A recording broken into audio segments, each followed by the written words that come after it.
le sel de la terre et la lumière du monde.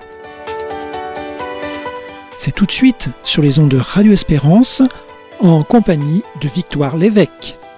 Alors viens, embraser nos vies, embraser le monde. Bonjour chers auditeurs et bienvenue dans ce nouvel épisode de notre émission Le sel de la terre et la lumière du monde. Nous poursuivons ensemble notre série de témoignages de jeunes catholiques engagés dans le monde. Nous avons rencontré de jeunes garçons et des jeunes femmes engagés dans différentes associations, même dans leur métier. Et nous allons voir aujourd'hui une question importante pour beaucoup de jeunes, comment s'engager en suivant le Christ dans ses études. Nous sommes pour cela avec Constance. Merci Constance d'être avec nous. Merci beaucoup. Vous avez 19 ans, vous êtes étudiante à Lyon en classe préparatoire littéraire, donc ce sont des études assez exigeantes. Vous organisez des repas pour des sans-abri de temps en temps dans le mois, vous êtes animatrice dans un camp de jeunes l'été, et puis surtout, vous avez monté une aumônerie dans votre établissement. Nous allons en reparler. Mais tout d'abord, qu'est-ce que ça veut dire pour vous s'engager en tant que chrétienne dans ces études ? Effectivement, j'ai des études exigeantes, donc j'ai pas beaucoup de temps en dehors de mes études. Mais ma manière de voir l'engagement, c'est de mettre Dieu partout où il nous a mis. Donc on n'a pas besoin d'aller rechercher des missions ou de rechercher de l'héroïsme.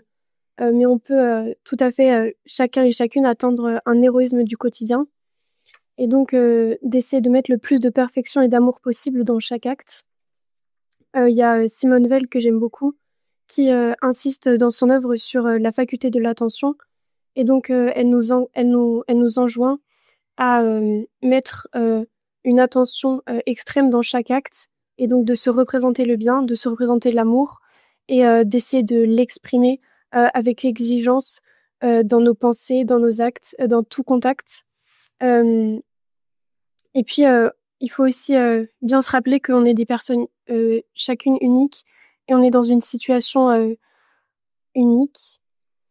Et il faut se demander chaque fois quel est cet acte que personne d'autre ne peut réaliser à ma place, quel est ce bien que Dieu veut accomplir en passant par moi. Donc, pour ça, il faut développer un petit peu sa personnalité et prendre conscience de nos facultés pour pouvoir actualiser le bien que Dieu veut faire à travers nous. C'est vrai que c'est très important d'être là pour Dieu dans l'instant présent finalement, parce que même pour ceux qui ont plus de temps, c'est toujours dans l'aujourd'hui, dans l'instant, et on ne sait jamais ce qui peut arriver dans l'avenir, et c'est toujours dans ce moment-là qu'on a que Dieu nous attend. Et c'est important de le rappeler. Parfois, on remet souvent à plus tard. On est tous adeptes, malheureusement, de la procrastination. Et comment est-ce qu'on peut faire pour avoir cette force en soi ? Ça demande quand même une certaine habitude, finalement. C'est une vertu aussi de, dans chaque instant, rechercher ce que Dieu veut pour nous. Et puis, quand ce ne sont pas des instants d'action, de tout simplement avoir une pensée de foi pour que finalement, en fait, ce regard vers Dieu soit comme une continuation. Notre respiration, c'est une métaphore qui est souvent utilisée par les saints. Oui, exactement.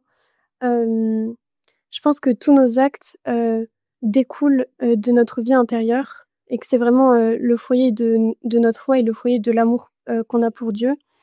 Et donc, le point de départ de l'engagement, pour moi, ça va être d'abord de nourrir sa vie intérieure. Donc, de prendre le temps. Et notre vie intérieure n'est pas quelque chose d'additionnel qu'on ajoute à nos études quand on a un peu le temps, mais c'est vraiment le cœur, c'est de là que tout part. Et donc, il faut penser chaque jour à prendre du temps pour Dieu, parce que c'est une nécessité et pas un loisir. Oui, on a tendance parfois à le mettre à la fin de sa checklist et à le faire que quand on a tout fini, mais en fait, c'est l'inverse qu'il faudrait faire. Oui, donc je prends du temps le matin pour lire la Bible. Aussi, il est important de prier même pour soi, parce que dans certaines études, on accumule beaucoup de pression. Et puis, quand on marche dans la rue, par exemple, quand je sors du métro, je m'arrête souvent dans une église pour prier, même si c'est 5 minutes. Et il faut se rappeler que notre vie est un tout. Donc, on a une seule vie, un seul Dieu. Et donc, il va pas s'agir de fragmenter sa vie en mettant d'un côté ses études et d'un côté sa foi, mais d'unir les deux et de les faire grandir ensemble. Oui, c'est vraiment important. Et Et on l'a vu avec beaucoup d'autres intervenants. De toute façon, quand on donne dans toute forme d'engagement que ce soit, on a besoin de recevoir. Et nous-mêmes, on peut pas être source de tout cet amour-là. Il faut bien le puiser quelque part. Et où le puiser, si ce n'est auprès du Christ. Et ça demande du temps, mais forcément, il faut prendre ce temps-là puisque c'est l'essentiel. Et donc, une fois que vous avez justement puisé à cette source de quoi donner autour de vous, comment est-ce que vous arrivez dans votre salle de classe à essayer de transmettre tout ce bien-là, à essayer de témoigner de Dieu? D'abord, ce qui va rendre témoignage de la vitalité de notre foi, ça va surtout être nos actions et notre attitude aussi extérieure parce qu'elle reflète ce qu'il y a à l'intérieur de nous. Donc, c'est très important de pas essayer de camoufler ses valeurs et de pas essayer de camoufler sa foi. Une manière dans ces études de faire vivre sa foi et de la partager, ça va être par exemple de discuter avec les personnes qui sont avec nous parce que je pense qu'il y a une raison. Chaque fois qu'on rencontre une personne à un moment précis, c'est décidé par la providence. Et donc Dieu désire toucher le cœur de cette personne en la mettant en notre présence. Et par exemple, quelque chose qui m'est arrivé pendant mes études, c'est que j'avais un t-shirt des JMJ. Et puis, il y a notamment une fille qui est venue me parler parce qu'elle se posait elle-même des questions sur la religion. Elle recherchait du sens et ça l'a interpellée. Et ça a été le point de départ d'une belle amitié entre nous où on parlait de foi, de spiritualité. Et ça va pas forcément être à moi de la convertir parce que c'est Dieu seul qui touche vraiment les cœurs, mais il le fait en passant par nous. Et puis tout ce qu'on peut faire, c'est témoigner de notre foi, ne pas s'en cacher. Et puis ensuite, Dieu se saisit de nos paroles pour toucher le cœur des autres selon ses propres voies qu'il connaît. Et c'est comme ça qu'on devient un instrument de la providence en lui permettant d'agir à travers nous. En plus de cet engagement qui est un engagement du quotidien finalement au cœur de votre vie d'étudiante, il y a aussi une sorte d'engagement intellectuel parce que finalement vos études peuvent en quelque sorte servir votre foi et votre foi peuvent servir vos études. Vous faites notamment beaucoup de philosophie. Comment est-ce que vous voyez ça?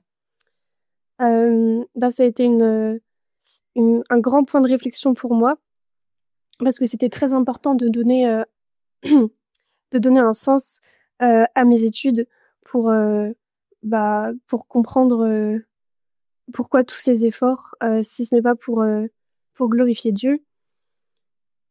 Déjà, je dirais que, comme j'ai dit, on a chacun des facultés qui nous sont propres et ces facultés nous sont données par Dieu pour réaliser le bien qu'il veut à travers nous. Et tout simplement cultiver ces facultés et les reconnaître, c'est rendre justice à Dieu, rendre justice de sa grandeur en tant que créateur. On a chacun le devoir moral d'identifier là où on peut mettre un maximum de perfection. Et donc, moi, j'ai identifié que j'aimais beaucoup donc la recherche de la vérité. L'exigence intellectuelle de mes études me permet d'être tendue vers le bien. Et en philosophie, on apprend à jamais s'arrêter à un préjugé ou à une opinion. Et chaque idée qu'on doit avoir a une raison. Et c'est la même chose dans ma vie de foi, où chaque acte que je le fais pour une raison. Et cette raison, ça doit être l'amour de Dieu et de mon prochain. Et donc j'ai compris avec ces études exigeantes que le bien est aussi exigeant et que c'est une affaire d'attention de chaque instant. Et puis, la philosophie, donc c'est la recherche de la vérité.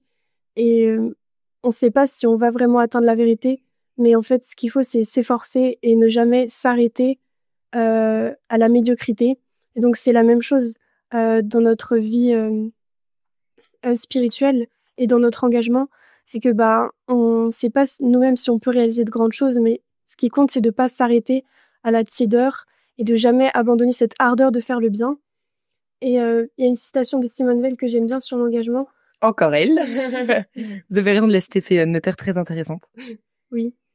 Elle dit On ne s'engage pas à aimer Dieu, on consent à l'engagement qui a été opéré en soi-même, sans moi-même. Donc, on ne doit pas chercher à être soi-même la source de sa foi, mais il faut accepter d'être un simple instrument. Il n'y a que en se remettant toujours entre les mains de Dieu qu'on va pouvoir réaliser de grandes choses, parce que sur nos propres forces, on va pas aller bien loin. Et dans cette quête de vérité qui passe par la foi, qui passe par vos études, vous avez aussi à cœur, même si on trouve jamais la vérité entièrement, puisque nos capacités malheureusement humaines sont limitées, mais vous avez eu à cœur de partager avec les autres cette vérité qui est Dieu que vous avez rencontré en montant une aumônerie dans l'établissement où vous êtes. Est-ce que vous pouvez nous raconter un petit peu comment ça s'est passé? Oui, alors c'est avec donc 2 amis de ma classe. On s'est rendu compte qu'il y avait un besoin d'accompagnement spirituel, parce qu'on est dans un lycée où il n'y a pas du tout, il n'y a pas d'aumônerie, où il y a peu de croyants. Et donc on s'est rapproché d'un couvent dominicain qui était à côté de notre lycée. Et puis on a rencontré le proviseur pour demander l'autorisation. On a fait des affiches qui d'ailleurs chaque semaine étaient arrachées. Et chaque semaine on devait imprimer des nouvelles affiches. Mais ça a payé, parce qu'on a quand même rassemblé un groupe d'une bonne dizaine d'élèves de plusieurs classes différentes. Il y avait des scientifiques, des littéraires. Et c'était vraiment un beau projet. On se réunissait tous les mercredis à 20h. Et puis ça consistait il y avait des topos sur la Bible, on réfléchissait sur des questions de foi. En fait, beaucoup de personnes de l'aumônerie ont fait remonter que ça a été très important pour eux tout au long de cette année, surtout avec la pression qu'on a en prépa, d'avoir un moment dans la semaine pour se recueillir et revenir à l'essentiel, parce que sinon, en fait, on a le nez dans le travail et on comprend pas pourquoi on fait tout ça. Là, ça permettait de réinjecter du spirituel dans nos études. Oui, c'est vraiment important, parce que si on ne le fait pas quand on est étudiant, qui est la période aussi où on se construit, où on construit les schémas de vie qu'on va garder toute sa vie justement, et bien ensuite on ne prend pas ces bonnes habitudes-là qui est important de prendre quand on est dans la jeunesse. Comme dans la tradition de notre émission, je vais vous demander s'il y a un texte qui vous porte, qui vous permet un petit peu de vous motiver vers cet engagement-là qui est un peu plus humble, qui est un engagement de tous les instants et dans le partage de la foi à vos camarades qui vous entourent dans votre établissement et qui ne partagent pas forcément tout ça. Je vais vous proposer un texte de Peggy tiré du Porche du mystère de la deuxième vertu. On vous écoute. Jésus-Christ, mon enfant, ne nous a point donné des conserves de paroles à garder, mais il nous a donné des paroles vivantes à nourrir. Ego sum via veritas et vita. Je suis la voie, la vérité, la vie. Les paroles de la vie, les paroles vivantes ne peuvent se conserver que vivantes. Nourries vivantes, nourries, portées, chauffées, chaudes dans un cœur vivant. Nullement conservées moisies dans des petites boîtes en bois ou en carton. Comme Jésus a été forcé de prendre corps, de revêtir chair, pour prononcer ces paroles charnelles, pour les faire entendre, pour pouvoir les prononcer. Ainsi nous, pareillement nous, à l'imitation de Jésus, ainsi nous qui sommes chers, nous devons en profiter de ce que nous sommes charnels, pour les conserver, pour les nourrir en nous vivantes et charnelles. Merci beaucoup pour ce très beau texte, très poétique, avec cette belle métaphore de la parole qu'on doit faire vivre en nous. Et puis nous vous remercions aussi d'avoir partagé votre témoignage. On espère que ça va redonner le goût de la philosophie à beaucoup de nos auditeurs. Et puis nous nous retrouvons dans une prochaine émission avec un nouvel invité. Bonne journée à tous.